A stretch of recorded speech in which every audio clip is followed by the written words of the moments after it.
Alright, ladies and gentlemen, Fab's in the house. And today I've got the Matt Christensen slash Alliance Design Bangarang here with me for a quick review. But hey, don't forget to like the video and to subscribe to the channel if you're enjoying this kind of content. So let's quickly check this guy out because it's a very interesting one. This is like a chubby one. It's pretty thick.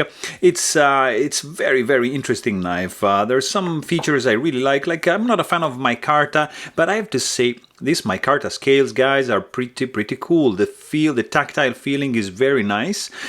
This is a titanium liner lock. It has a carbidized lock face. Action is super smooth. It's just like a thumb stud opening mechanism. Really cool. It's not a flipper, so that's a good thing. Nicely done, I have to say. It's pretty impeccable. Fit and finish is really spot on.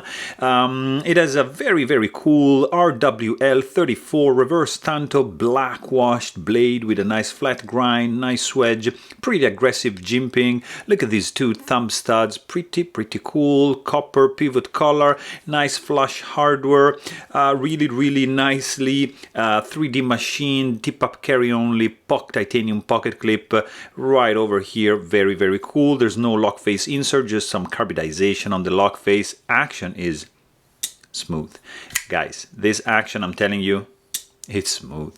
You can I really like to deploy the blade like that. It just pops open. If you just use like your two fingers and just use the thumb stud like that, boom, it's just gonna whip out like crazy.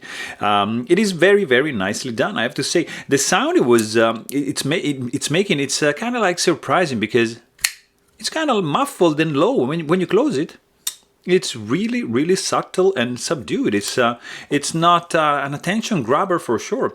But hey, if you want to know more, please check out my full-length review and don't forget to subscribe. Thanks for watching. Stay tuned.